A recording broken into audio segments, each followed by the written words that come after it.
Detik-detik. Kedatangan Kevin Dix ke Jakarta kini menarik perhatian setelah pihak klub resmi melepas sang pemain untuk bergabung ke skuad Garuda di akhir bulan Maret ini. Update ranking FIFA terbaru Timnas Indonesia setelah Timnas Malaysia resmi mendapatkan sanksi dari AFC karena ketujuh pemain naturalisasi ilegalnya. Alasan John Hartman yang memanggil sosok Jordi Amat sebagai pemain yang berposisi gelandang kini terus menarik perhatian para penggemar. Ramai soal Timnas Indonesia yang disebut-sebut berpotensi menjadi juara pertama di ajang FIFA ASEAN Cup ini setelah diumumkan siap digelar oleh pihak FIFA. Jadi, Space 11 kini akan coba mengulas informasi selengkapnya di atas sebagai berikut.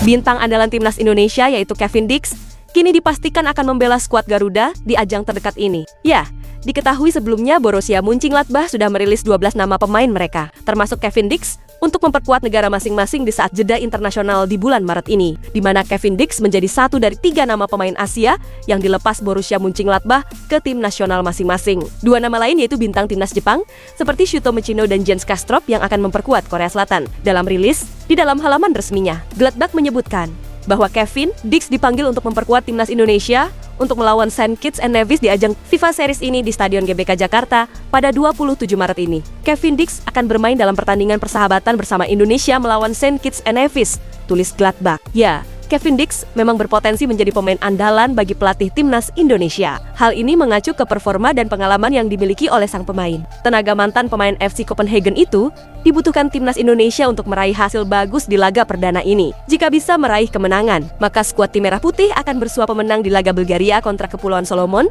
pada 30 Maretnya. Ya, setelah dipastikan dilepas oleh klubnya, kini tentu menarik menantikan detik-detik kedatangan Kevin Dix di Jakarta. Apalagi ia sudah cukup lama tidak ke Jakarta setelah sebelumnya membela tim merah putih di putaran keempat. Selain itu, Kevin biasanya datang ke Jakarta bersama seorang fotografer pribadinya. Ya, sebut saja ia adalah Gaston Zerman, seorang fotografer profesional asal Argentina. Ia mulai dikenal luas oleh publik Indonesia setelah menjadi fotografer pribadi yang dibawa oleh Kevin Dix di saat bergabung ke timnas Indonesia. Kala itu kehadiran Gaston menarik perhatian warganet Indonesia karena kualitas foto-fotonya yang dianggap sangat estetik dan berkelas. Dunia dalam mengabadikan aksi Kevin Dix di lapangan maupun di luar lapangan. Namun, kini belum diketahui apakah sosok Gaston tersebut akan ikut kembali ke Jakarta bersama Kevin Dix. Namun, satu hal yang pasti, kini sosok sang pemain Bundesliga tersebut sudah mendapatkan lampu hijau dari pihak klub, sehingga kehadiran sang pemain di skuad Garuda semakin menarik dinantikan. Sesuai informasi, bahwa kedatangan para pemain ke Jakarta akan secara bertahap, mulai dari tanggal 22 hingga 24 Maret ini, sehingga nantinya akan banyak momen menarik yang patut kita nantikan bersama sampai hari pertandingan dimulai.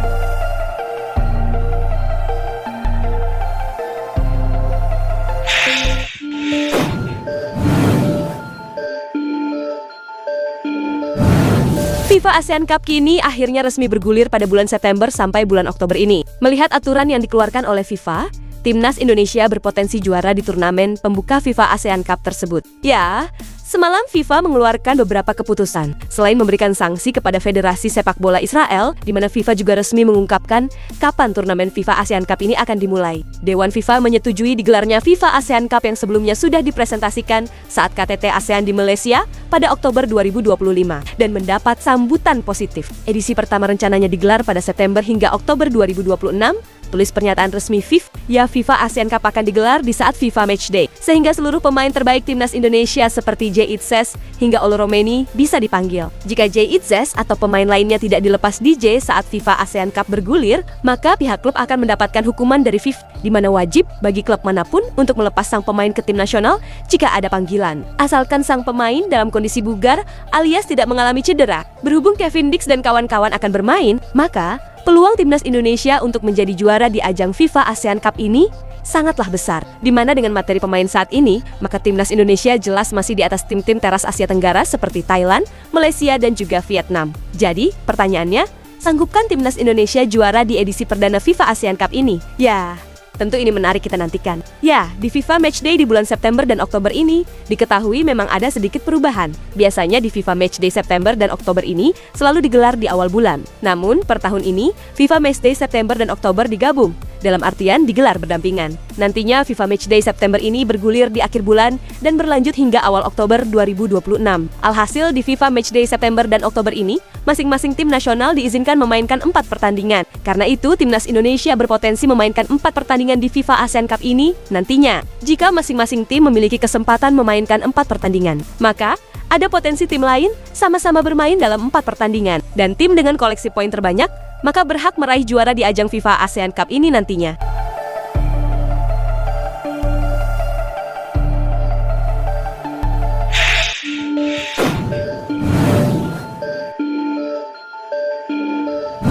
Timnas Indonesia kini disebut diuntungkan dengan hukuman yang diterima oleh timnas Malaysia dari FIFA dan juga AFC. Mengutip dari footballranking.com, timnas Malaysia kehilangan sekira 44,96 poin efek pembatalan sejumlah hasil pertandingan karena penggunaan 7 pemain naturalisasi ilegal. Akibat kehilangan 44,96 poin di ranking FIFA, maka peringkat timnas Malaysia turun 14 posisi dari peringkat 121 ke 135 dunia. Sedangkan timnas Indonesia yang sebelumnya menduduki peringkat ke 122 dunia dengan 1144.73 poin berhak naik 1 posisi ke 121 dunia.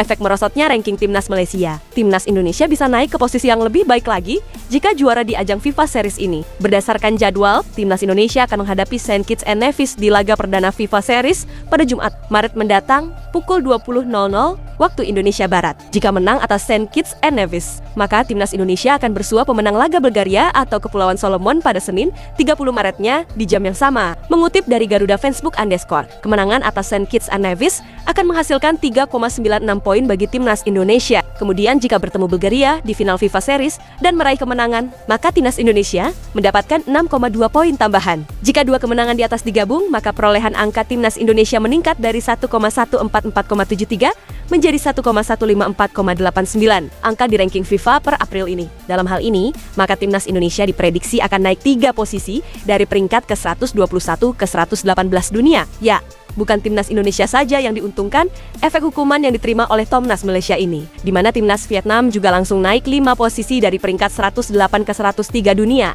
setelah diberikan kemenangan 3-0 atau kemenangan WO. Dalam hal ini, tentu menarik menantikan kiprah timnas Indonesia dan negara-negara Asia Tenggara lainnya di turnamen ke depan ini.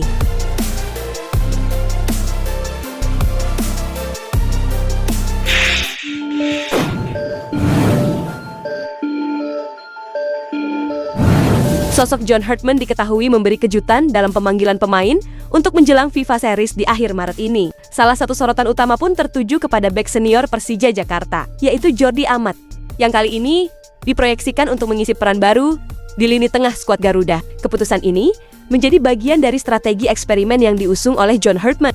Ya, Jordi Amat masuk ke dalam daftar 41 pemain yang dipanggil untuk memperebutkan 23 slot final ke dalam skuad yang akan berlaga di ajang FIFA Series ini, di mana turnamen yang akan digelar di Stadion Utama Gelora Bung Karno ini menjadi panggung perdana bagi John Hartman sejak ditunjuk menahkodai skuad Garuda pada Januari yang lalu. Perubahan peran Jordi Amat dari bek tengah menjadi gelandang sebenarnya bukan hal baru bagi pemain berusia 33 tahun tersebut. Di level klub, mantan pemain Swansea City itu kerap dipercaya menjaga kedalaman lini tengah selama kompetisi di Super League. Kemampuannya dalam mendistribusi bola dan visi bermain di sektor tengah rupanya menarik perhatian John Hartman, di mana transformasi ini diharapkan mampu memberikan dimensi baru dalam skema permainan timnas Indonesia. Jordi sendiri mengaku telah menjalin komunikasi intens dengan sang pelatih mengenai peran barunya tersebut. Ya, selain masalah posisi, Jordi juga menyoroti banyaknya pemain makan Kemayoran yang dipanggil ke tim nasional. Selain dirinya, terdapat nama-nama seperti Rizky Ridho, Witan Sulaiman, hingga Moro Zylstra. Ia berharap rekan-rekan setimnya bisa membuktikan kualitasnya agar terpilih dalam penyaringan 23 pemain final. Saya selalu bilang, ini adalah kehormatan besar mendapatkan panggilan dari tim nasional. Juga rekan-rekan saya.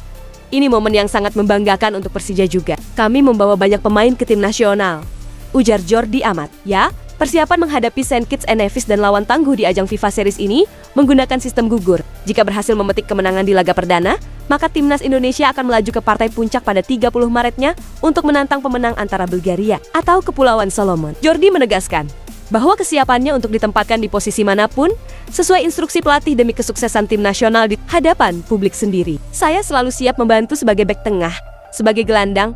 Itu bukan masalah bagi saya. Jadi saya menantikan 2 minggu ke depan, kata Jordi Amat. Itulah ulasan terkini hangat dan menarik yang dapat kami sajikan hari ini. Jangan lupa dukung terus tim Merah Putih di channel ini dan salam olahraga.